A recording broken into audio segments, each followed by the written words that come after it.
अहिले हाम्रो समाजमा आएका नयाँ जेन्जीहरू जस्तै यहाँ राजावादी माओवादीवादीहरू छन्। सुन्नुहोस् यिनीहरूको कुराहरू कस्तो लाग्छ तपाईँहरूलाई। यहाँ पहिला सुन्नुहोस् राजावादीको जेन्जीको कुरा। राजा बिना यो देश बस्दैन, देश नबसे हामीले बनाउनै पाउँदैनौँ अनि कसरी देश बनाउने त? त्यसैले मलाई आउ साथ देऊ, तिमीहरू छोडेर नहिँड है। मलाई पुरै म उनीले तिमीहरू जस्तै भए पनि होइन एक्सपिरियन्स म केही लेभल माथि छु। अब सुन्नुहोस् यहाँ माओवादी पार्टीको कुराहरू।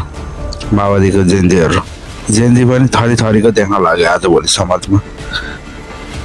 अहिले जेन्जी जति पनि लडे नि केही वर्षमा उनीहरूलाई नै आतंकवादी भनेर यो सरकारले घोषणा गर्छ। ती बेलाका जनमुक्ति सेनामा हिँडेका हाम्रा बाबाहरू पनि जम्मा 16, 17, 18 वर्ष 15 वर्षका थिए। उनीहरू पनि देश परिवर्तनै गर्न हिँडेका थिए। उनीहरूलाई आतंकवादको ट्याग लगाइदियो। र अहिले जेन्जी जति पनि लडे नि केही वर्षमा उनीहरूलाई नै आतंकवादी भनेर यो सरकारले घोषणा गर्छ। केपी ओलीज्यूले ती आतंकवादीहरूले गरे विदेशी शक्तिबाट परिचालित थिए भनेर भन्ने छ। किनकि